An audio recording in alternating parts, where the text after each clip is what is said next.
recording and presenting to you how to migrate your iguanodon from Whistling Columns to Red Island, this beautiful landmass right here. So, my reasoning for making this video, I'm in a Discord server where iguanodon are stated in their profile to swim over to Red Island in order to nest safely. And me and my group had previously done a swim over, but as we were all newbies, we looked for a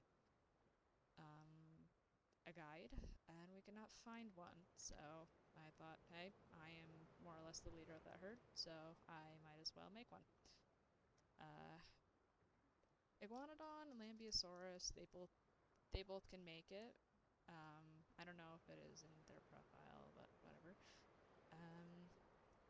And I do not know if any other herbivores can make it that are not like explicitly made to be somewhat semi-aquatic. So if you know what herbivores can make it, please leave it in the comments below.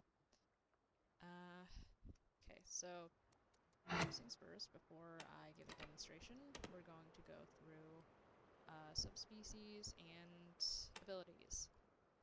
And I'll tell you which ones affect swimming, which ones don't, and yeah. First things first, subspecies. None of the iguanodon subspecies will help you in this endeavor. They are meant to be terrestrial creatures. Yeah, none of the subspecies for the iguanodon will help or hurt your travel. But yeah. Little side note, I am a bipedal armor stan. If you do not run bipedal armor, you are dead to me. Alright, now abilities. Passives, obviously you cannot change your passive. The thing with passives does not help or harm your swim. Senses. Trampling feet and retaliate do not do anything here. It would be very unwise for you to start or continue a fight in the middle of a battle, or in the middle of the water. Family chorus is pretty useful if you're traveling with a group. It increases your stamina recovery in general, but especially increases your stamina recovery when you're with another hadrosaur.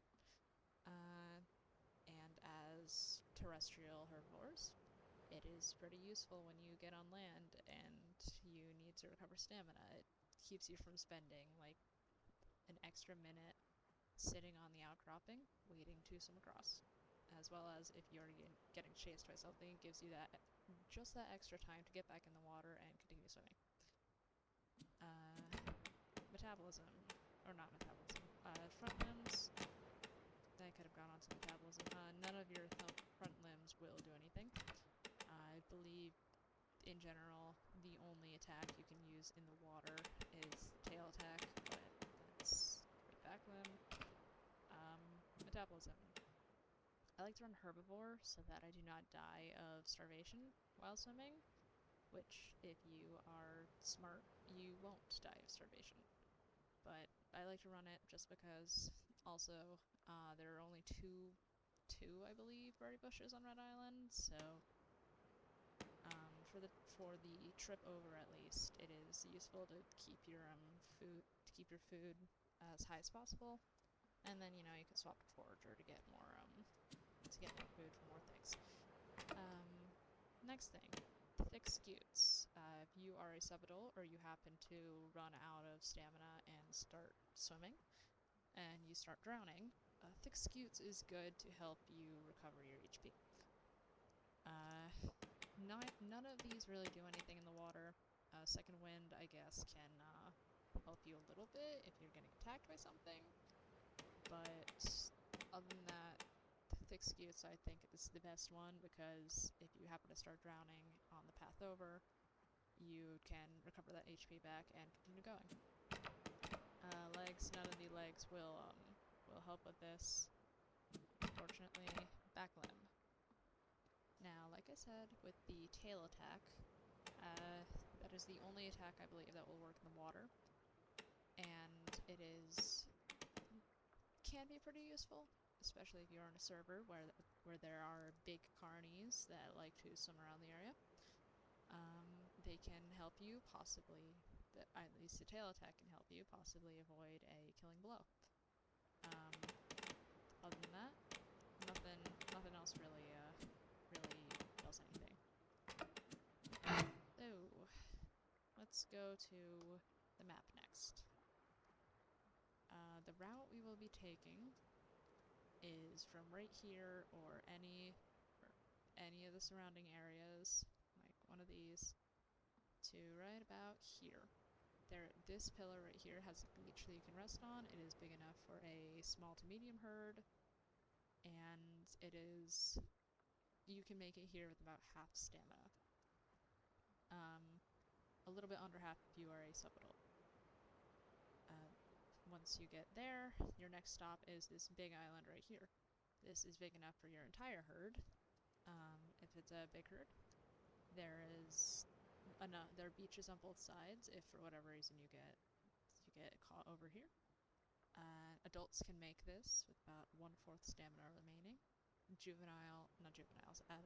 Subadults can make it to here with a little over no stamina. So, a little scary, but you can make it. Right here is the final stretch. You are going to want to aim right about here, though you can try right here if you are really risking it. That could be a good bull behavior. So when you are swimming, you will start going underwater about here. A little bit farther up if you are a subadult, but no matter what, you can make it on land with all of your stamina remaining, or not all of your stamina remaining, most, if not all of your oxygen remaining, and you will take no damage. Now there is a second path. You can try to make it using this path, though if you swim off of this island right over here, you will start drowning about here, and you will take damage about here. Alright, so before I go into the water, one last thing to know, you do not want to sprint swim. Because if you sprint swim, you will burn extra stamina, and you will possibly start drowning. So, yeah, not a very good thing to do. Alright, so with that out of the way, let's get this beautiful boy in the water. Yeah, so first things first, you're gonna want to swim to that island right there. See, my stamina is still really good. I'm doing this really well. And I am plugging along. If you go under the water a little bit, you can see there's a ledge. If you happen to run out of stamina and go underwater right about here, you can still make it very easily. If not, there is another ledge like right here that you can go over and onto land. So, yeah, see? Make it on land. I took a little detour, but I still ended with about half stamina remaining. So, pretty good overall. And yeah. If this video gets enough traction, I'll make some separate videos to see if any other dinosaurs can make it over here. But for right now, all I know is that iguanodon and lambeosaurus can make it here very easily. So for the second one, you're going to want to go to the beach right over there. That is the closest beach, and subadult or adult can make it over here without losing all of their stamina, though subadult gets very close to losing all their stamina. So yeah, this is probably where other dinosaurs would set up an ambush, but if you are on an official server, what self-respecting dinosaur would be out here aside from a Uranosaurus or a Kaiweka? And even then, if you manage to get over here without them seriously beating you up, you can just thumb barrage and block and arm slam them into oblivion. So yeah, I did get a little off track. But yeah, adults can make it over there with a little bit under 1/4 of their stamina remaining, and yeah, and subadults can make it with a little bit of their stamina remaining, so they do not go under the water just yet. Jeez, that was loud. Yeah, your final journey will go from this beach all the way over to that little, I'm not gonna call it a peninsula, but, you know, a little sandbar right here. So this is the longest part of your journey, and you go over the side of the canyon wall, so it's a bit nerve-wracking. But like I said, you start going underwater right about there as an adult, and right about there as a subadult, and so long as you keep on going forward, you will not drown. And Iggy oxygen is a lot worse than I thought it was previously, but it is not terrible to the point of being detrimental, so it is just enough to get you by when you go under. In this area, it is not a matter of if, it is a matter of when. So yeah, if you look down, there's the canyon wall, there's where we left. Very nerve-wracking.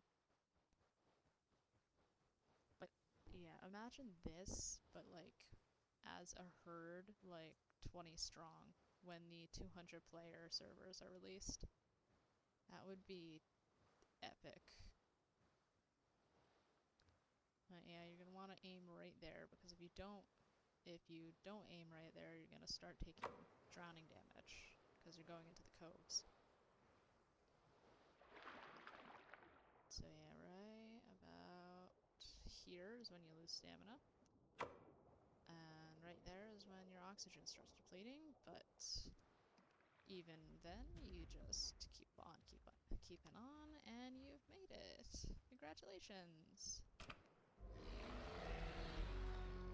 Yeah. So, like I said, subadults can make it over there fairly easily. They do go underwater faster than the adults, but they can still make it. Same as on the way back. You just repeat the same process, but in reverse. You do go under a little bit about here, but even as a subadult, you can make it over the ledge, and you can make it to land without drowning.